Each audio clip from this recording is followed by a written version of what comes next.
What's up, NDL? It is Christmas Eve for most of us. The draft is less than 24 hours away, and we are ready to embark on a new journey. It feels like it's been a long time since we've had some meaningful games. We just had the championship game, but man, a lot of us, I know, 'cause I didn't make a bowl game, have been waiting a long time to get some action in, and we're getting close to gearing up for another season. So I am Sammy 33, one of your hosts. My co-host, Mr. Vic. How are you doing, sir? I'm good. I'm good. How's everybody doing on this Christmas Eve of the NDL? Draft season is upon us. Have always exciting times. A lot of change, a lot of excitement for new people, just new people that are coming to the league for the first time and just, especially the newer coaches that this is their second season, so this is their first experience of the draft and all that it's going to entail. It's going to be a lot of fun. So I'm looking forward to seeing who everyone picks, why they picked who they picked. I'm hoping we get a little more insight into that. And I'm just really excited. What can I say? I'm just really excited. With, with the nonstop coverage that we're gonna bring them, we definitely gonna get some explanations on why that this coach picked this team and for what reasons. It's a lot of movement going around. Not too many teams being kept this cycle. So it's gonna be exciting to see who goes where. Oh yeah. Well, before we start talking about the draft, there is one thing that we didn't get to talk about on our last episode, and I forgot because we got talking. It was our picks for the championship game. So we don't have to go back to the picks, but we can talk about the title game. Yeah, it's not G5 related, I know, but man, that was a really exciting game to watch. And you want to talk about coming down to the last second, maybe the last foot, almost going out of bounds on the kick return, but being able to run out the clock and get the touchdown as D Kennedy, and he gets the win. Crazy game from start to finish. Did you get to Crazy watch it game. all? Yes. Oh yes. Watched it from start to finish. Crazy game. Had the turnovers in the first quarter, first couple drives. It was like 80 total yards, but 14 total points. Uh, the back and forth, the offensive showcase after that, until the stalemate of the fourth quarter. Uh, then the back and forth in the last 3 minutes, ending with that magnificent kick return. We all, I don't know how a coach like Jiggy made that mistake, but he did, and it cost him. It cost him a title. Man, he's definitely gonna be coming back with a vengeance for season 34. But man, uh, that's a tough one, and it's also one of those things too that we were impacted with that because midway through the season, I think it might have been block 5. They had an update and they gave a boost to blocking in the return game. I got to find out right away because I was playing VT. I'm like, wow, a kick and a punt return, great blocking, and Yeah, they it did. it They it did. definitely was very helpful in this game. And when you have the best player back there, best player in the game back there returning a kick, only magic can happen. And he got the chance to return it, and magic definitely did happen. We was all telling him to squib it or kick it out of bounds and take the penalty, but he had a brain fart and he kicked it to him, and the rest was history. As far as I can remember, someone probably can correct me, a vet that may have better memory than me, but we've had some exciting championship games coming back. This probably ranks for me, I would say top two for a finish for a title game. I'm giving myself the leeway of one older game that I can't remember.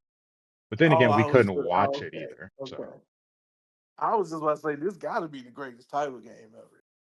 Got to to, be with the it's greatest definitely finish. the greatest that we've watched. I can say that 100%. Okay, got But you. Yeah. Back in the day before we had streaming, all you could do is read the recaps, man. You talk about waiting for that score to update, or you're sitting on your PS2 and just looking like, hey, I need you on my friends list so I can keep tabs on the score of the game. No context. Oh You're just looking at man. the score. Y'all Those were didn't have great. a group. Y'all didn't have a party chat going with that with those two in there, just to like, oh, Not back no then. peace. Like it was just Oh, everyone is just on the message board just waiting. Who is gonna like waiting for that email that the score was updated on Leak Daddy. That was the life back then. But shout outs to both of them for a amazing season, a great game to finish with, and that leads us into season 34. season 34. So before we actually start talking about the draft, I wanted to give a little rundown to some of the newer coaches. Whether you're in here for the first time, like this is your first season, so you're coming into the draft, or you just finished your first season and are going through the draft process. So we want to explain how you got to where you got to, and then from there we'll go a little bit further into what we're looking at for the draft for this season. So everyone has the coach contract that you get assigned or sign at the beginning of the season, and it's broken down into three sections. You got participation, coach reports, and season success. Think of it as a college course. They have different weights.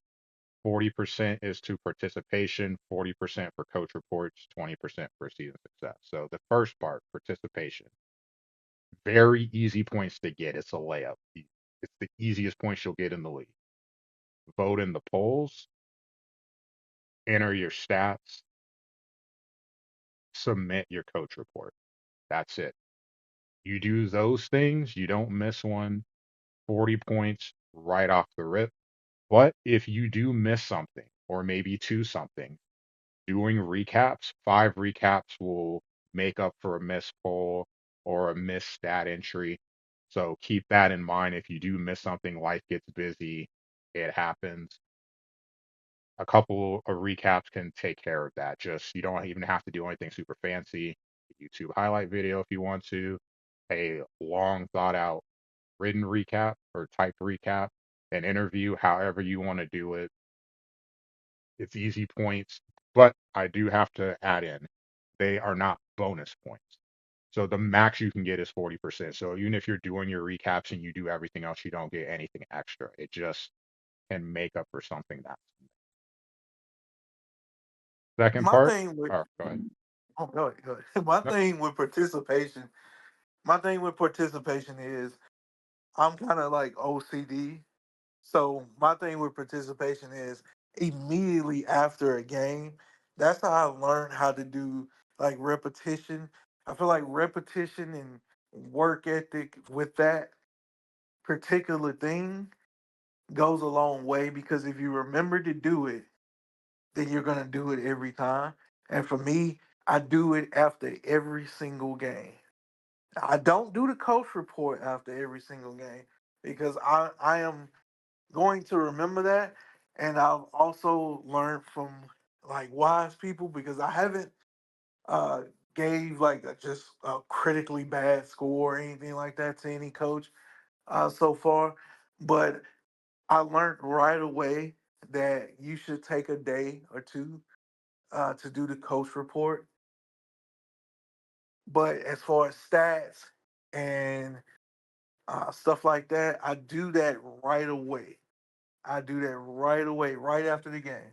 I'll do the stats and do the team stats and the player stats and everything like that, and put in the score and stuff like that. So I feel like if everybody were to try to do it, because I see some people they do it, but then they do it like way after, or they say they're gonna do it way after and then don't actually get around or forget to do it. My thing is to do it right after. While it's fresh on your mind, do the stats and recap or the team stats or anything like that, update the score right then and there. So you can get credit for it. Now, I'll add two things to that. One, the stats are really easy because there's a couple ways you can go about it. We're all supposed to stream our games. Scroll through the stats at the end of the game if you don't have the time to do it right away, and then you can go look back at your stream. Just pause it and enter the stats, do it that way. You can take screenshots on your system. You can take screenshots on if you, or like me, you can take screenshots on the computer and then get back to it, or use your phone. Like it's super simple. Like it's just easy points. And it leads into my second point. It's not even so much that it's easy points because they are. It adds to the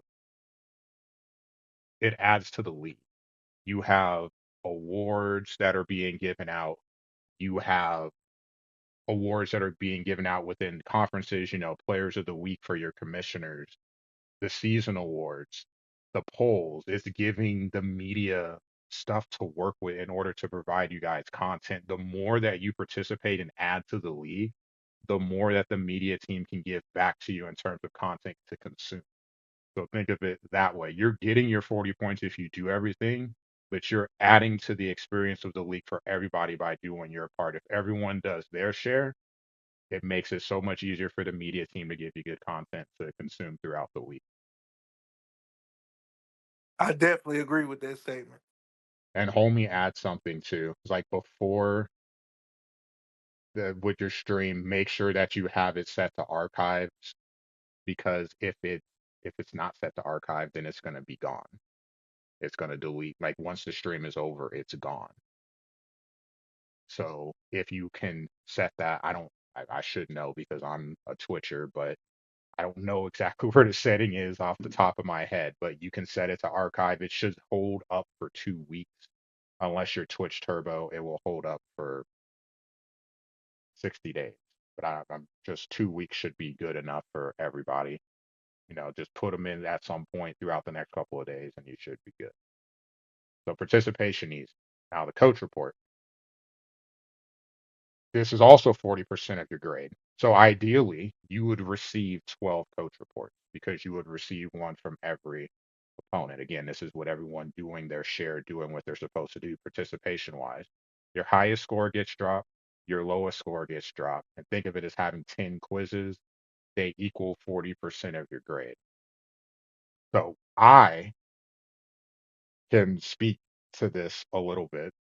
I do not put in my coach reports, and I'll be honest, I have not given anyone less than a five in anything since we've been back. So you can either say I'm a really lenient grader or I'm a very fortunate coach because I haven't run into anything crazy. But I would suggest two things going forward with coach reports. You don't have to do them, it's just a suggestion. One, sleep on it. Some of these games get intense. We're all competitive. You lose. Things sometimes can get colored differently in a loss versus a win. Take a night, maybe take 2 nights, sleep on it. You can go back and look at the game. Just make sure what you feel is there is there. Two, talk to your opponent after the game. Some people during the game might be a little bit more difficult. You have different personalities. I understand. But just having a conversation after the game could change someone's perception of something. I have had that happen where I've talked to a couple people after the game and they felt that I may have done something, or I'm like, man, I saw this and saw that, but then you get the context, you get the explanation, you're like, I can see why you did that in this, with this play, or why you made this decision. I can give you context for why I did what I did. That could have a drastic impact on your coach report score. Just communication. Communication always solves a lot of things. Just being able to get your thought out there. Sometimes there may be an issue, just talk through it. It's solved. It's reflected in your coach score. Would you like to add anything to that? You perfectly said everything that I could have said as well. Definitely wait a day or two to do your coach reports because, just in case it's a highly contested game or something didn't go your way. Um, you want to cool off and have a little cool off period and everything like that. And I've said this for 2 seasons now. Communication is the key to life. Remember that throughout your whole life, communication is key. And that's no different in the NDL. Communication is key. Talk to people, talk to your opponents, talk in the conference chat, talk, in the DMs to certain people that may not be in your conference. They may be a future opponent, they may not be. Interact with people, always communicate, just so or you can get a gist of if you do play that somebody and they do a certain thing that you may not like, you already know why because you already communicate with them why they may have tried such a thing. And it'll be easier for you once you go ahead and fill out that coach's score. Like you said, me, I haven't had to give anybody ones or twos or anything like that. Couple fours here and there, but um, I've been mostly generous enough to have played genuine coaches, and everything has went fine in our game. So that's all I got to add to it. You pretty much summed it up with the coach reports, and make sure you get those done too. Like always, have a reminder to yourself to get that done.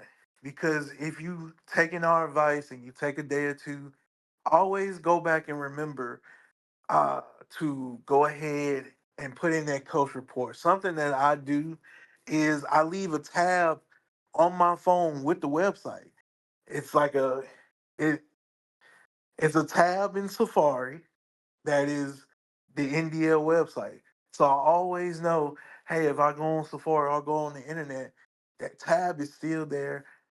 I can just go back to it and be like, hey, oh, I need to do my coach report. Go ahead and do the coach report. So I always leave a tab open for the league. So I make sure just in case I have to do something, that's my reminder to do it. Fair enough. All right. The last part, which is the fun part, because it can have so much variety and it can be impactful. Let me tell you, I can speak for certainty on this one. This past season, you have the season success. So it is 20% of your grade, but there are a lot of factors into how you get your points here. So it's scaled or it's graded on a scale of 0 to 100. 40% is your win goal, 30% are your conference goals, 30% your rivalry game or games. So whatever your win goal is at the beginning of the season, if you meet that, it's either pass or fail. You either hit it or you don't. That's 40% of your season success. If you want to do the math, that's 8 points of your coach score. Conference goals, I want to say everyone has two. I don't have the thing up in front of me to confirm that, but I'm assuming everyone has two. You hit both of those goals, that's 6 total points. So basically, they're valued at 3 points apiece. The rivalry games are the interesting one because some teams have one, you can have as many as four. Those 30 points are divided across how many games you have to play. So if you only have one rivalry game, 30 points ride all on that one game. Versus if you have three, it's 10 points per game. Before I get into the bonus, would you like to add anything to that bit?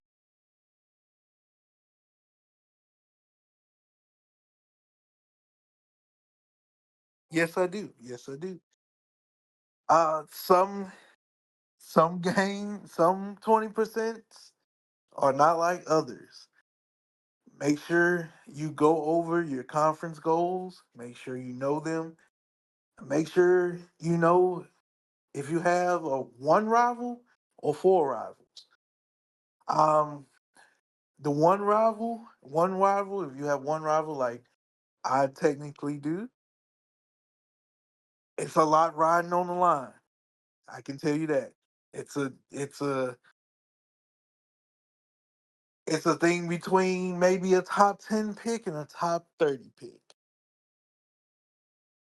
if you win or lose that game. So it could be a lot riding on that season's success. It may have the smallest portion of the three totals, but it's a lot riding on it.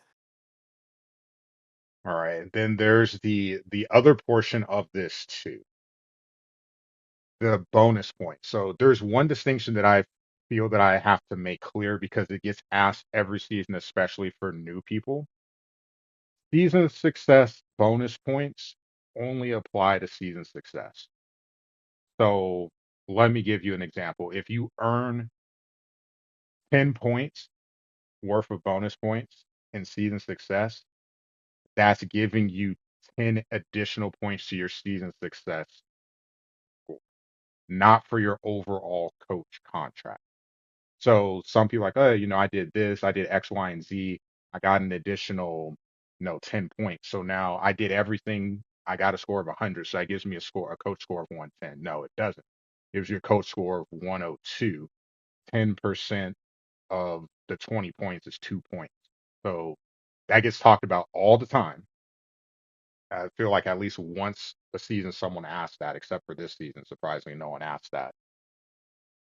That's what it counts towards, but it can have a huge impact because you look at if you only have one rivalry game, you lose that game, that's 6 points that is not available to you in your overall coach score. So you could try to make it up via bonus points, but if you have an amazing season, pull off some rank wins, some road wins, you could put together a lot of points there, win a bowl game, just the sky potentially could be the limit. You could earn some bonus points. That difference could make up for something that maybe you lacked in another area, or that could put you over 100 points and that puts you to a higher draft spot. It is possible to get over 100 points. Yes, it is. Some games are more important than others. Like we're that's what we're saying. Some games are more important than others. Every game is important, but some games, as the SEC would say, just means more. Yeah, 100%. So there's two other things to factor into. We can attest to this. Obviously, we're part of the media team. So there's raw bonus points handed out at the end of the season. Admins, people that contribute to the NDL. So that's not just being an official NDL media member. That could be doing recruiting. That could be doing updates on the social pages for the league. Lots of things. I don't really know what the limit would be on that in terms of what you can do to help the league, but that'd be something to talk to the admins about. Admins, of course, and conference commissioners. So they get a raw bonus score at the end of the season. And then the last thing to keep in mind is the bank. So if you have a team for more than one season, you're able to build a bank. It caps out at 5 points. So if you need a 85 to keep your team and you score a 90, that means you bank 5 bonus points. The most bonus points you can ever have in the bank is 5. So what that does, it does not impact your draft position. It solely impacts your ability to keep the team. So if you have a down season, I will use myself as an example. So last season with Florida State, I filled up my bank. I had a high score. This season, I did not. But because my bank is full, I had the option of being able to stay because my bank covered the points that I wasn't able to cover. Basically, I did not get any season success points at all. I failed every goal, but my bonus points were able to make up some, and the bank would have been able to make up the rest. Thus, if I wanted to keep Florida State, I would have been able to because of the bank. But keep in mind two things. One, whatever the overall rating is plus 5. So Florida State is an 82. I would have needed to score an 87 to keep them. The bank covered that. Two, just lost my train of thought, of course. I'm not going to remember now. Great. Oh no. I can't You remember what I was going to say. Oh no.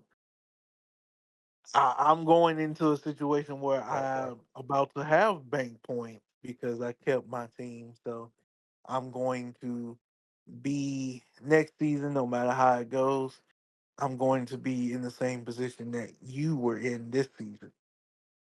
Yeah, it's just kind of nice because we're called the NCAA Dynasty League, Dynasty teams staying and staying where they're at. So it's a nice little perk to help encourage people to stay. You don't have to. You can be like me and be a mercenary for the most part. Your experience is however you want it to be, but if you do want to stay, there is that little perk there to give you a little bit of encouragement, knowing that you have that you can fall back on. That's what it was going to be. It only lasts for one season. That's what it was. So if you don't meet your win goal, that's the new change going into this year's game cycle. If you don't meet your win goal, then you use the bank. That bank is empty and you got to start from scratch, basically kind of replicating your real life. You can have a bad season, but you can't just, kind of coast along and You can't perform. lose to UCLA. Fair enough. That was a James Franklin joke. Yeah, fair enough. Ah, man. You can't lose 42-18. That's a Brian Kelly joke. And now I can use myself. I lost all three of my rivalry games and went 4-8. You think Florida State's going to keep me after doing that another season? Probably not. They're going to look to part ways. So it is cool. It I adds don't, some I don't realism know. I and don't some know. We excitement. kept Norvell. Oh, I'm a Nebraska fan. I won't speak on that. I can't speak on that. But At least we're overall, both eligible at this point. it feels nice. Not gonna lie. Now It we just does. need to get a It winning does. season. Um, True. but the last part of the draft is so you either stay or enter. If you have enough points, bank or not, you can stay. If you do not have enough points, you're quote fired and you're moved to day two of the draft. So day one is for anyone that was able to keep their team and opted not to.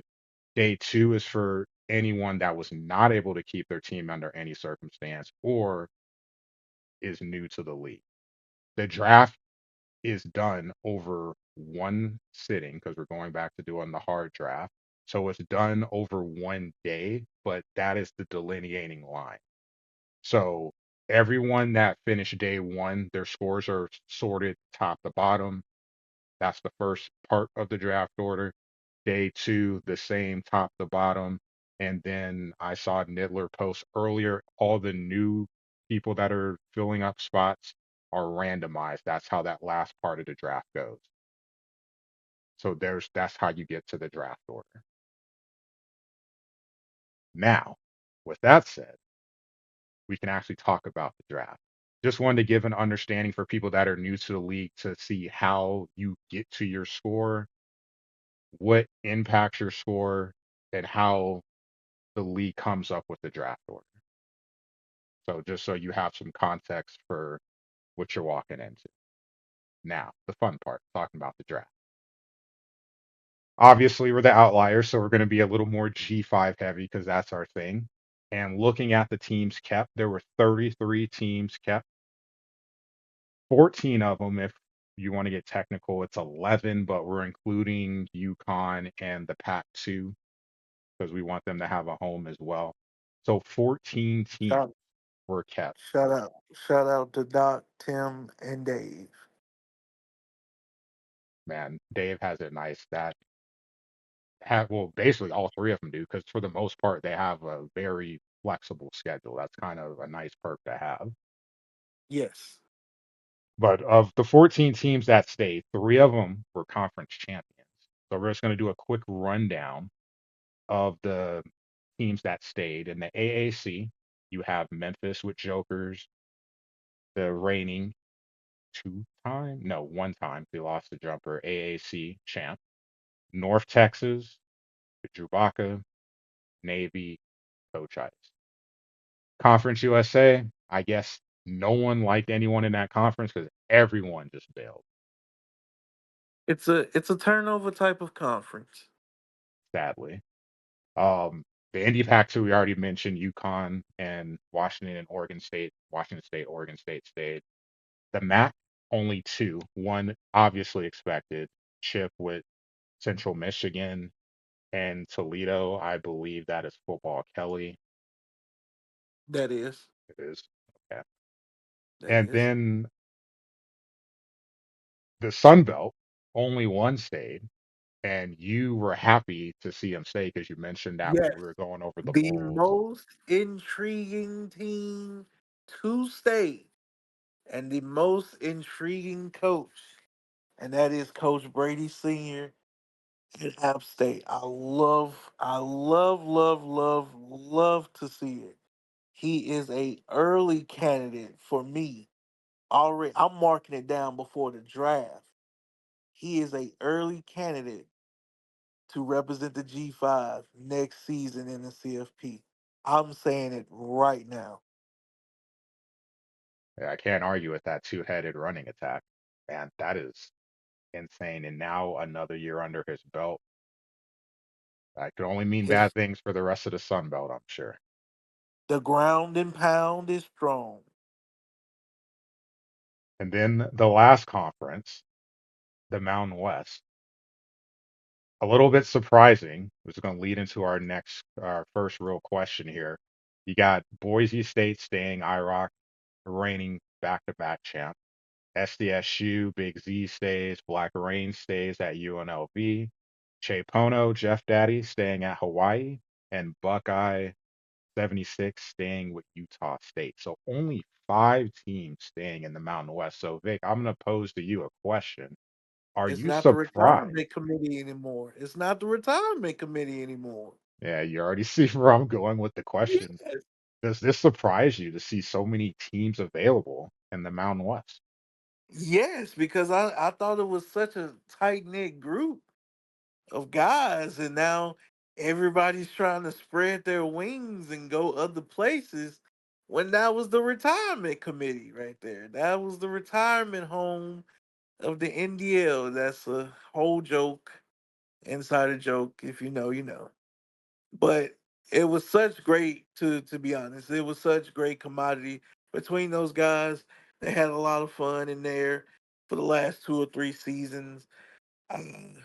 I always go back to it started with us. We was a part of the Mountain West camaraderie back in season 30.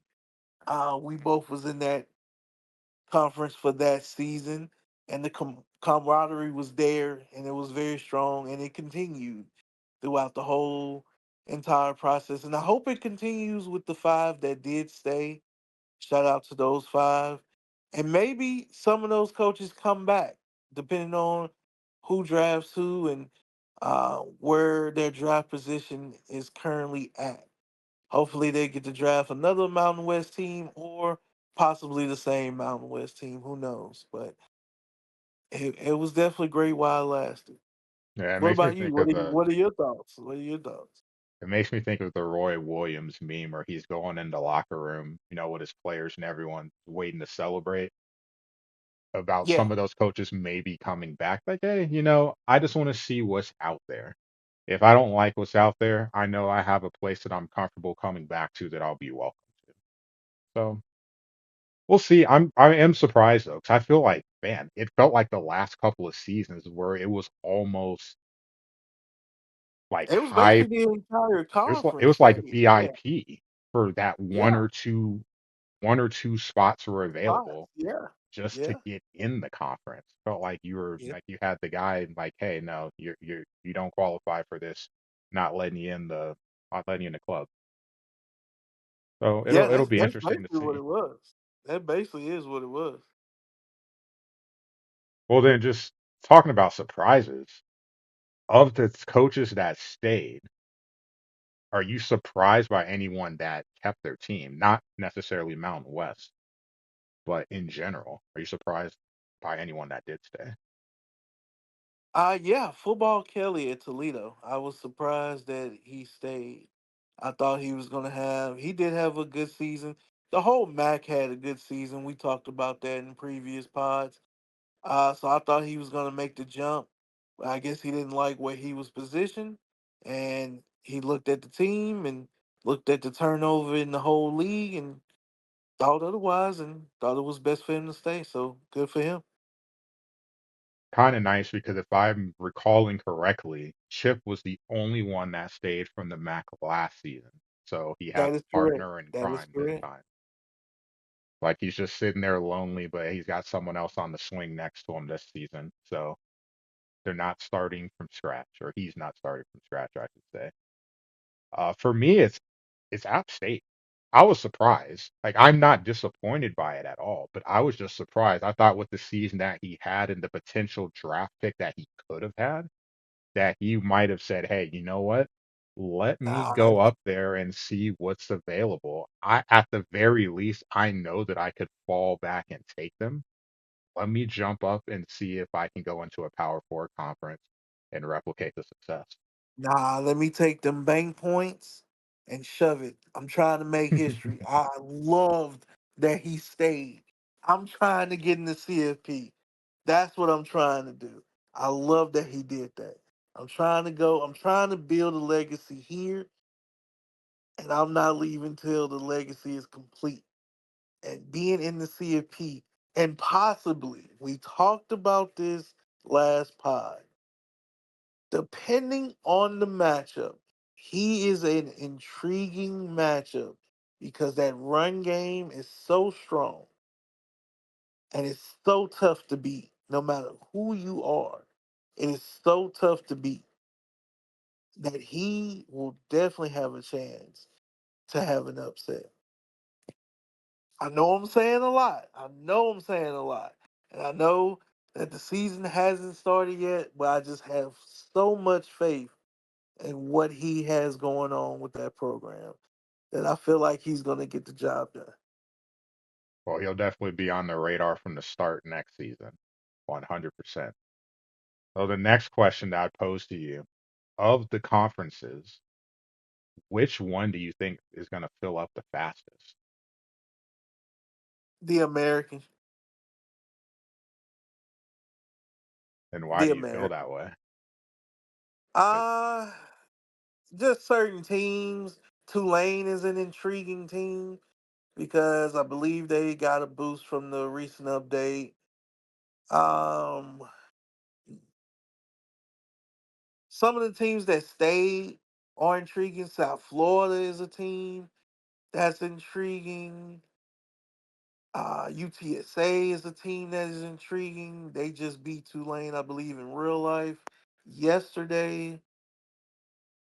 It's some intriguing teams. Temple is an intriguing team.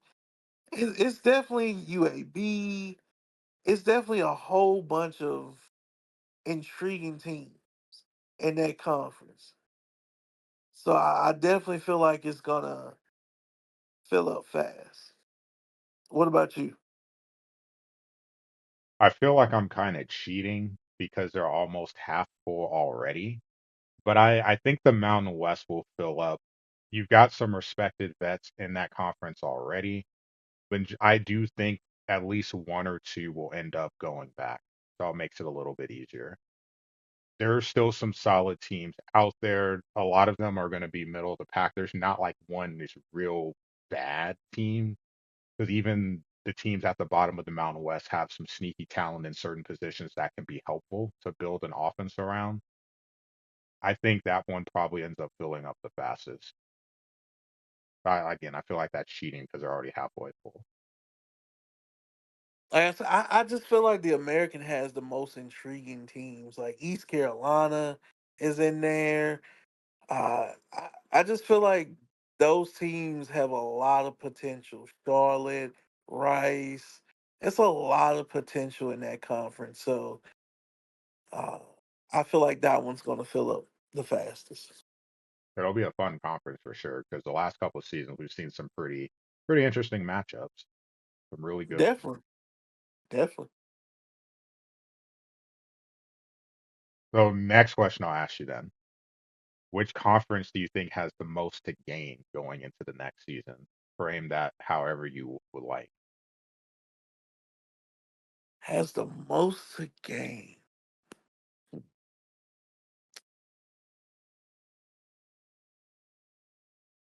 Hmm, That's that's intriguing. I'm going to say, since I've already hyped him up past hyptivity, I'm going to say the Sun Belt because, like I said, they have the one potential team and the one person that stayed to represent the CFP. It has represented the CFP in the past, but I feel real strong about this candidate, and I feel like that conference has the most to gain. Okay. Well, I'm going to take a little bit of an easier road here and say Conference USA. They solely have the most to gain because they have no one there, so they get to walk in with a clean slate, It's a and clean slate. there's no one there. There's no expectations.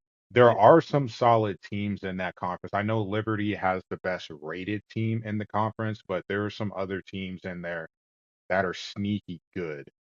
that's a lot of expectations with that Liberty job. That's a lot of expectations with that. Yeah, kind of It's a lot. kind of scary. Yeah, it's definitely a scary proposition. What I want to see, since we do have that, and I propose that to you and some of the other vets. It's another vet in here. My NDL father is in here. I propose that all the vets go into Conference USA and battle it out. Oh, we'll have to see. It's certainly a This possibility is a for sure. clean slate. Since this is a clean slate, nobody is staying in that conference. You can pick the litter. Like, I don't know who would be the first coach to do it, but you will have the pick of the litter. So you can pick Liberty since they have the best team uh ratings wise in the conference.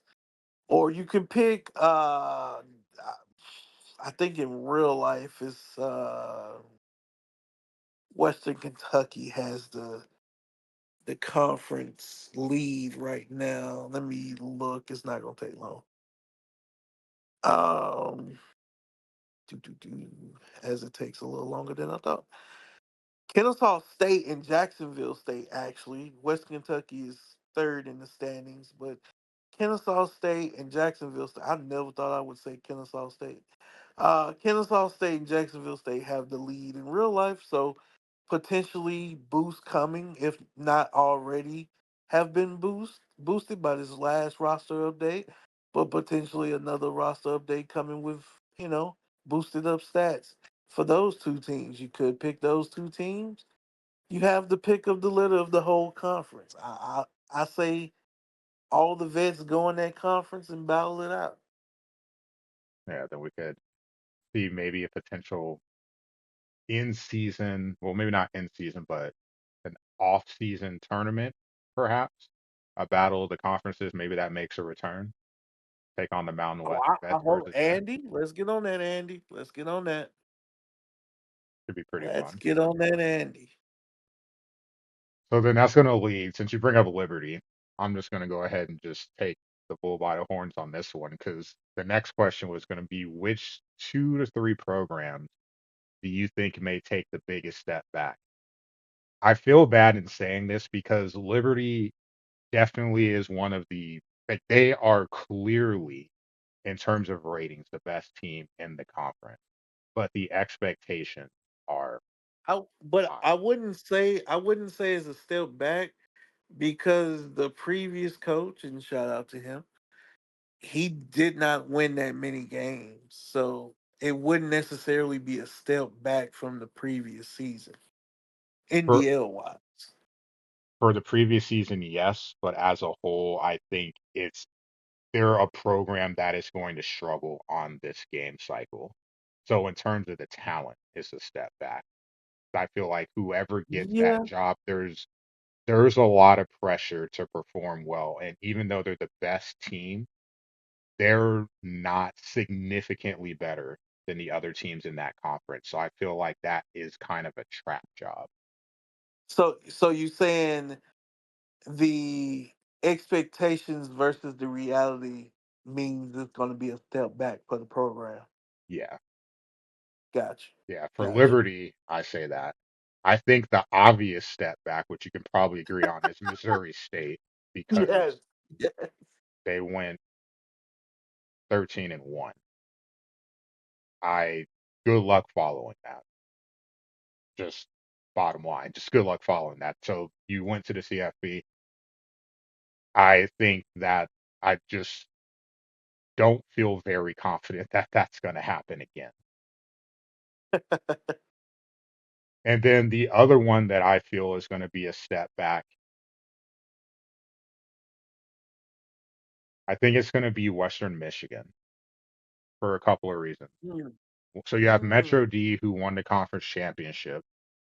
So you already have that as an expectation. They took Boise, who is one of the G5 powers, to the last, literally the last second in a loss.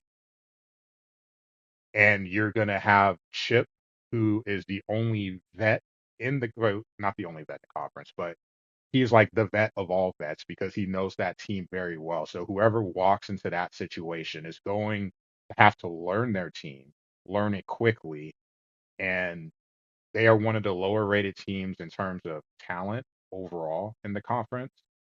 And then you have, Darth Vader sitting back there looking over your shoulder, just watching your every move, waiting for you.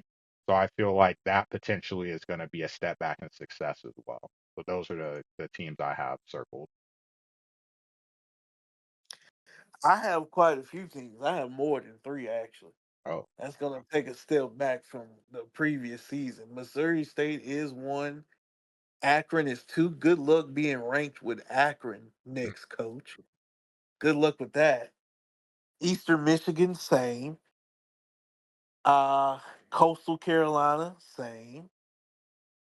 And one more. One more. I would say good luck to the Middle Tennessee coach as well. Good luck winning 10 games there. yeah, those All are going to those be all difficult to those replicate. programs won all those programs won 10 or more games last season. All those programs got ranked last season. It's gonna take a tough effort to repeat that same effort in season 34. Yeah, it's not going to be easy at all. And that's the fun because a lot of people are It's the fun. going to go into a new situation, different expectations, maybe their own, maybe from previous season success, or maybe low expectations because of lack of success, with a chance to kind of put their imprint on that program. So I have a question for you. We can both speak to this because we have both had seasons where we've been in the G5, multiple. When you look for a G5 team, how do you go about looking for them? What do you prioritize? I what I look for is the best fit for me. What fits my style of play? What fits my style of play on defense? Excuse me, and what fits my style of play on offense? If a certain team fits a style, then I'm going to play with them and see if they matches what I think in my head. If that team doesn't match what I think about in my head, then I move on to the next. But if it does, the first game I play it again and then play it again just to make sure I'm right with that assessment and then move on from there.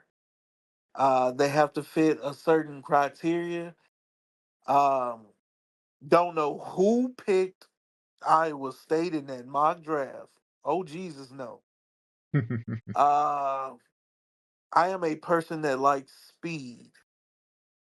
For those who want to do a mock draft and put my name in it ever again, I like speed all around. Speed. Iowa State has none. Um, that's the type of team I like. I like speed in a lot of the defensive positions. I like speed more on defense than I do on offense. I feel like you can kind of be creative on offense, but I love speed on both sides. I'm a speed guy. What about you? Well, they do say speed kills, and it certainly helps because if you're going to pick a G5 team, one of the things that is harder to come by is speed. Speed can help make up for some things. If you have, like for example, if you have a good running back, if he's not fast, your offensive line is going to have to block better to create holes. If you have receivers that are slower, you're going to have guys that are able to run their routes maybe a little bit better in order to create separation.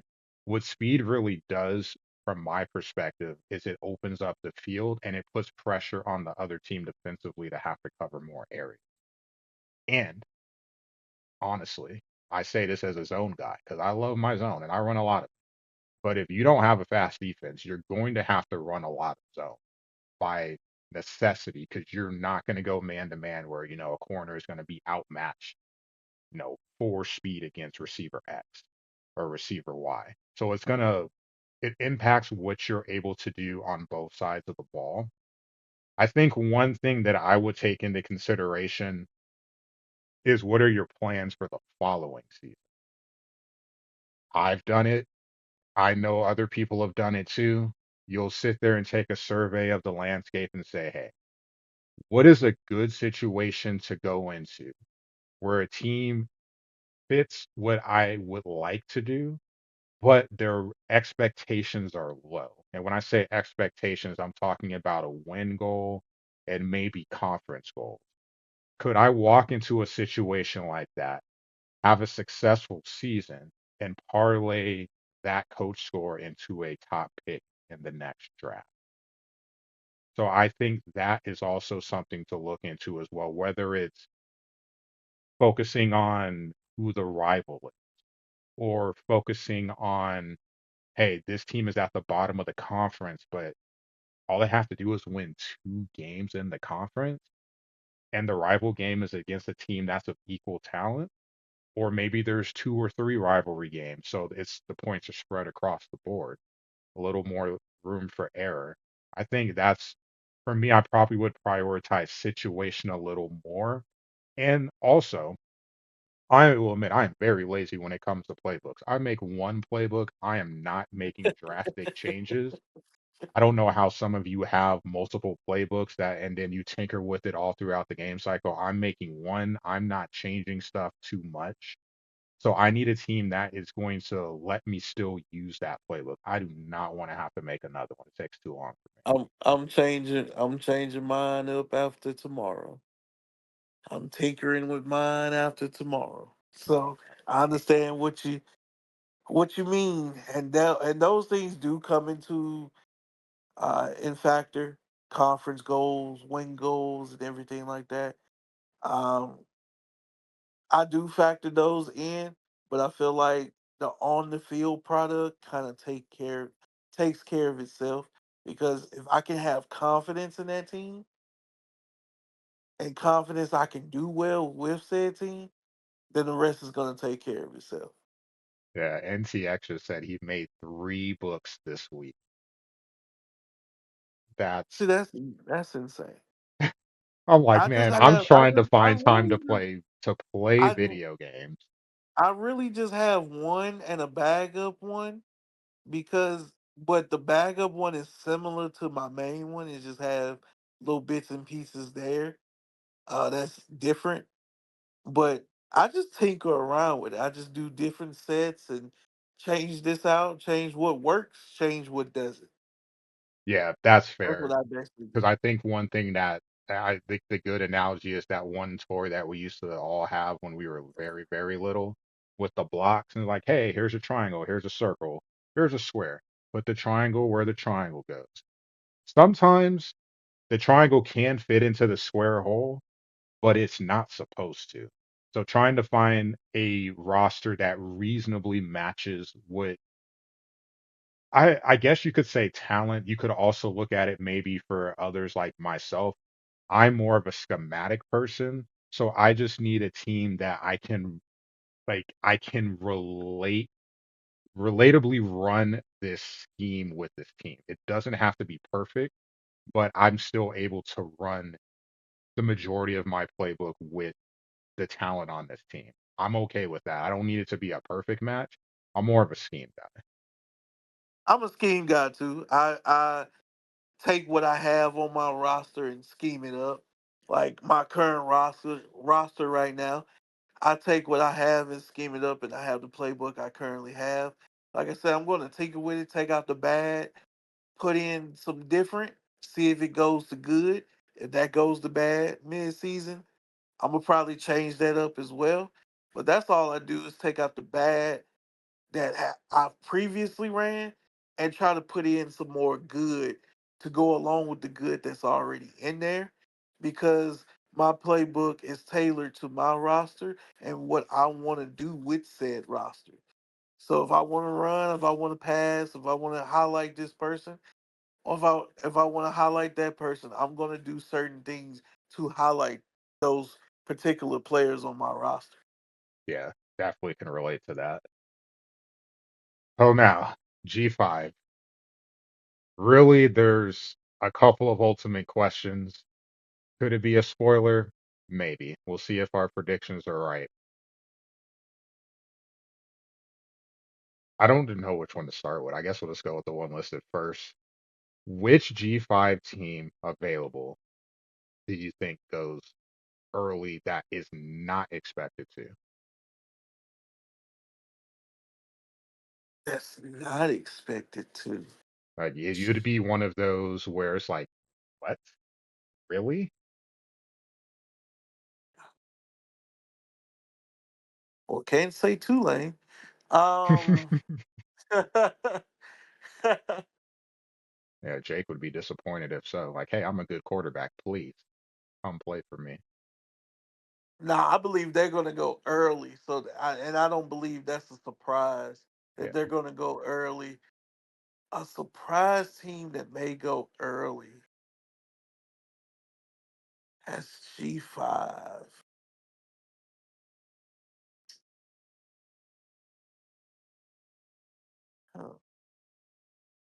I Well, believe that. Yeah, I'm really thinking about this. I believe.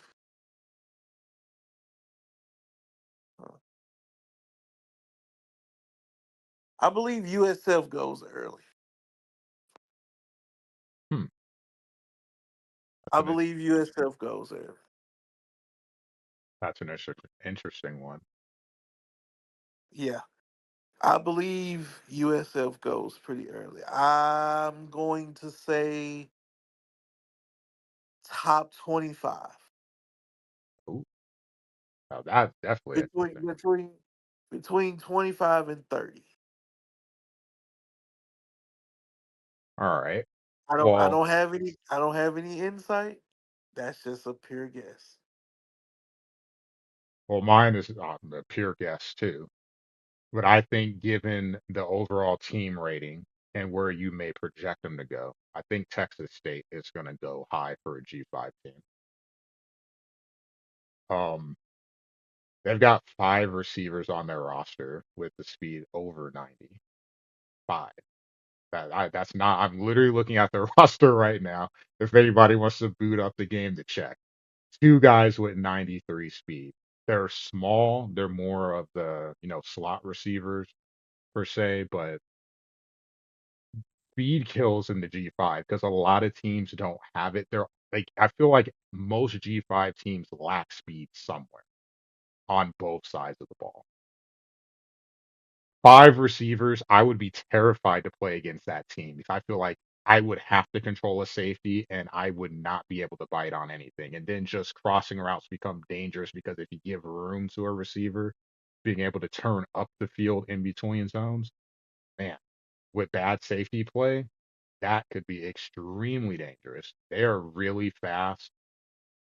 Not only do I think they'll be a fun team to watch in the conference under the hands of someone that's really, really creative offensively. But I just think they go higher in the draft than people may expect. I believe you just gave 5 users a scrimmage to play with, a team to scrimmage with tonight. I believe you gave all the ammo they might need. It's somebody in the 40s or 30s. Like, I don't know what team. Let me check out the Outliers. Oh, Sammy says Texas State. Let me try them out. Watch, watch. You just gave somebody the ammo. You really did. Well, the thing is, really, with the like every team, there's few teams that we could view as perfect or close to perfect. And when you really start to go down, drill down into the G5 teams, there's always a compromise. You're taking something that you like and you're giving up something. Like there's no ideal team, I would say, once you get to middle of the pack. Maybe teams that fit you a little better than may fit someone else, but they're always lacking something. So it comes You, with the you always cost. got to have a little lady luck on your side when you're drafted in the middle because, like you said, it's going to be a lower tier power four or a mid tier power G5.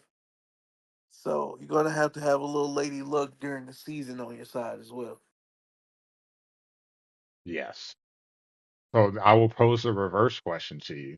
Of the G5 teams available, which team do you think, and I'm going to take one answer away from both of us because clearly we may feel that way.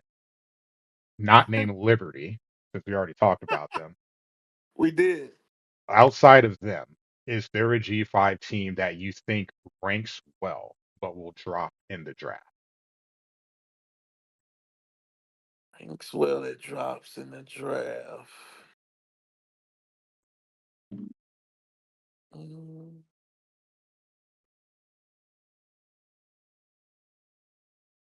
Jacksonville State out of Conference USA. I feel like their rating is pretty good as a G5 team, but I feel like they're not going to get picked until like 72 or something like that. Okay, I could see that. I What have about you? I have two teams.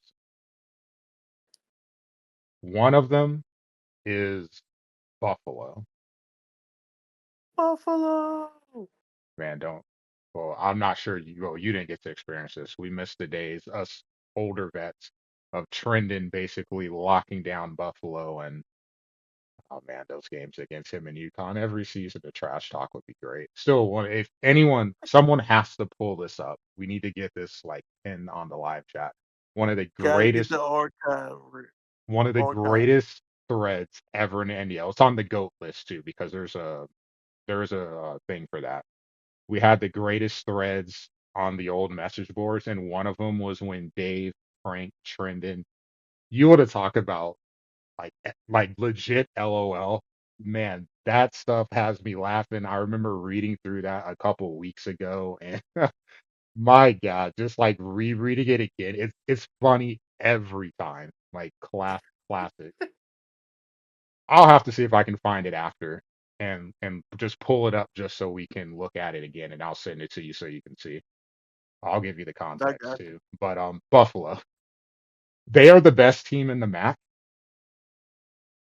and I just feel even with them being the best team, I think they're going to go later than expected. You would think they're one of the first MAC teams off the board. I don't even think they're going to be one of the first three MAC teams off the board. One, the expectations they have to win 7 conference games, so going 7-1 and play in the conference championship. Now, that play in the conference championship is difficult because there is no division. There aren't divisions like the Sun Belt. So you could fall out because you lost the team A and team D, and that ultimately could knock you out of that.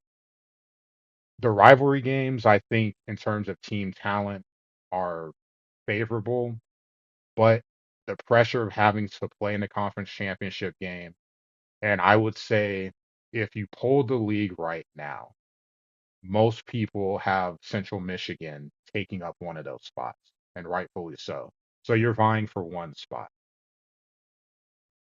Expectations and pressure, I think that could be a tough job to take.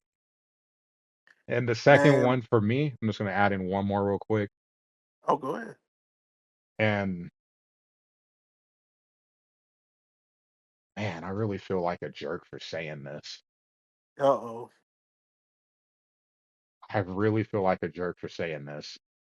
Here we go. Like, I know you're not expected to take them high anyway, but taking one of the service schools is just a tough job because you are Oh, not yeah. going to be able to run any semblance of a Jesus Christ. conventional offense. And I will personally attest to that because when I was looking through teams, like I'm not trying to tell on myself on who I'm looking at, but I'm like, I might want to go to the Mountain West, or it'd be cool to take Army. Yeah. As someone that doesn't like to run an option style offense, I was miserable, miserable. I'm So not running no option. I'm sorry. I'm not running no option. A lot of people have told me, hey, you run the ball great. I've been told I run the ball great. That's great. I can't run no option. That is not happening at all. Not running out. I commend those who do. I commend them. Shout out to them. It's just not for me. and also I'd like to add quickly, to any vets in the league, we appreciate your service. It's nothing personal. Nothing personal at all. Not at all. All right, but how are you feeling? I'm feeling good about the draft, man. We're gonna have the draft coverage. We're gonna have game day. Hopefully, we get BB and B in there. Mark, Jeff, Joke. Hopefully, y'all can mix in there too.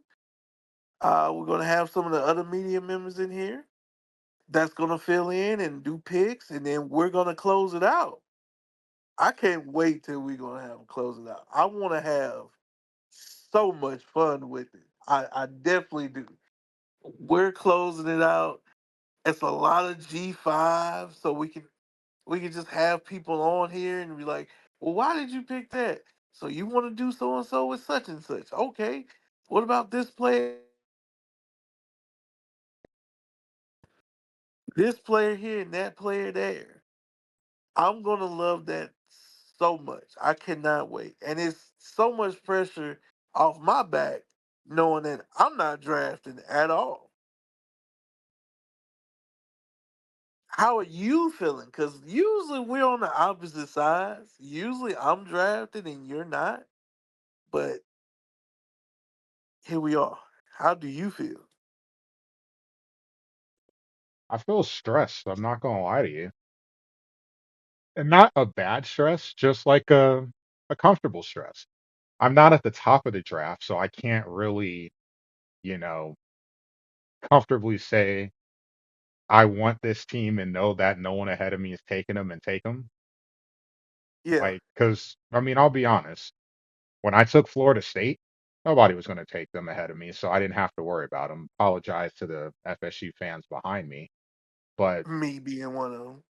I like that's the team that I locked in on, and you don't necessarily have to ask everyone, but when you're people in front of you, you sometimes may kind of like, hey, who are you looking at? Not because I want to tell on you and spread it out, but I just want to cross a team off the list if I know that you're looking at them and like, hey, you have this team as team A. Cool. Let me cross it off the list because I know I have to pay no attention. If they're on the board, either someone else is taking them or you're taking them. Makes your life easier. But when you're picking in the middle, it's difficult because you have a group of teams you're looking at. Do any of them get taken? Do you have to scramble to add? As coaches join conferences, like, hey, I want to play this coach, or man, I don't really want to play this coach. Um, just like I don't know, For example, if Jiggy, for whatever reason, decided to go into a conference that I was interested in, if they're on the schedule, I'm sorry, like Jiggy, you're cool. I enjoy watching you play. I am not trying to waste an hour of your time. I'll just do a solid and just go in a different conference. Not even that I'm scared. I value time. I value yours more than mine. I'm not gonna put you through that. I'm just letting you know, Jiggy, you join the Big 12 and we play. I'm running inside zone 50 times. I'm not playing no games with you. Not at all. Not at all.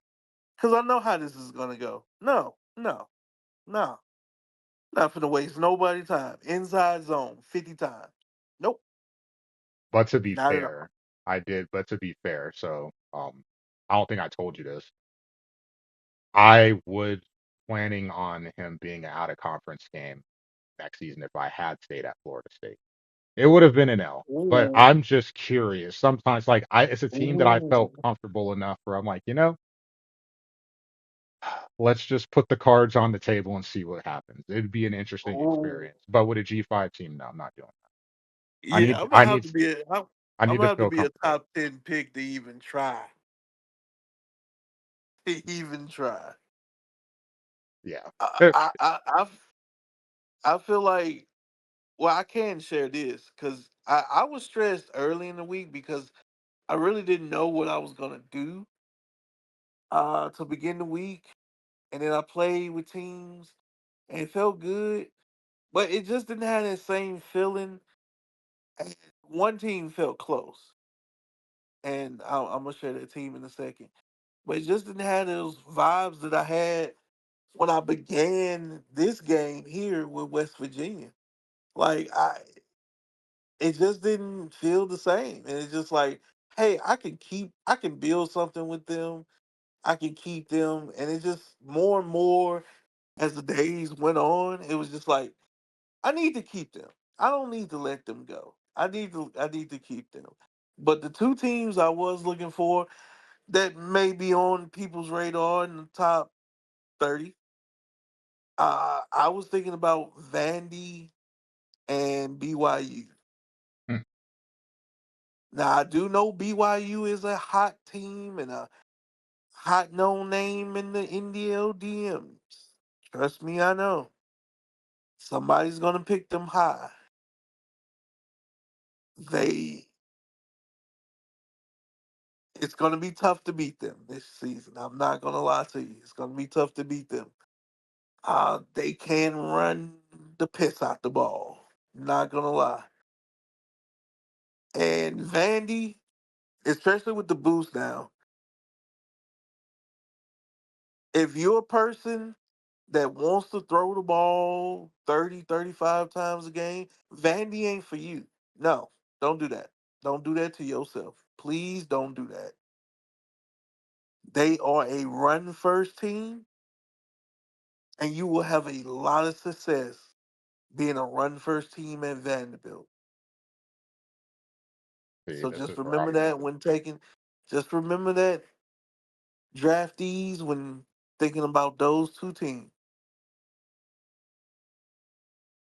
yeah, I'm stubborn. If I'm looking at Vandy's roster right now, I'm like, yeah, I'm gonna try. I'm gonna try and make them a passing team. It's difficult in the SEC with the Uh, defenses, but I'm a stubborn person. I just like to don't make it even think difficult. about it. 30 to 35 times with Diego Pavia? Are you serious? No. Run game all day.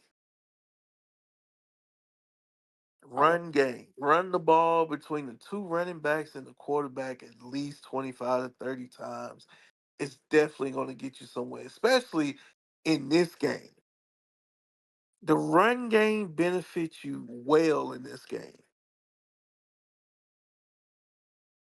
uh, I wish I fully agree with you, but you got to pass some. I'm I was You got to four pass I some, I was yes. four and Yes, eight, you and I definitely have felt to. like man, I was enjoying running the ball, but I went 4-8. So Yeah, you definitely have to pass. I'm not saying you passing 10 times a game. No. 20, 20, maybe 25 attempts, depending on how the game goes is well. But for you to just have legit chance in every game, get you a running scheme and run the ball 20 to 25 times and commit to the run 20 to 25 times. Fair enough. Well, guess we should probably wrap this up. People need to go back into doing research for their team, not naming any names. Definitely. But the draft starts. Let me double check so I can be accurate. I'm pretty sure it starts at noon Eastern, but let me just double check and look to make sure. Yes, it starts at noon Eastern. So you have 5 minutes if you're in the draft, 5 minute window for your selection. If you are not going to be present, Homie did a great job of adding a draft board function into the league website. You can go on there, you can add teams, you can slot them up and down. You need to slot them up and down because if not, you're going to be disappointed. I saw Nibbler's post about that. You need to make sure that you actually rank the teams where you would want them if you're not going to be there. If you miss your pick altogether, you're just going to be in limbo like the NFL. There's someone when we had the last hard draft, I can't remember who it was. They end up jumping in like 20 or 30 picks late to make their pick. So you'll be on technically on the clock, but you know, you didn't make your pick, so the draft is going to move on and you're just, second in line basically until you make your pick. Um it's going to be exciting times. Full coverage for the first time by the media team, so game day is going to be kicking us off. They'll be talking about the draft. It'd be really awesome if some of you that are going to be drafting could maybe make yourself available during the draft, whether it's hopping on camera to chat with whoever, if game day or the second or third crew that'll be following them, or even if you're just able to hop in Discord or just typing in chat just to give us some context, make it a fun experience. Is the first time that the NDL will be doing this. It's going to be a lot of fun.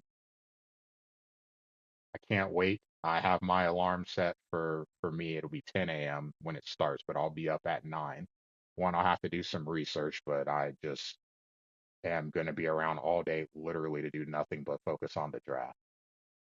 That's my Saturday.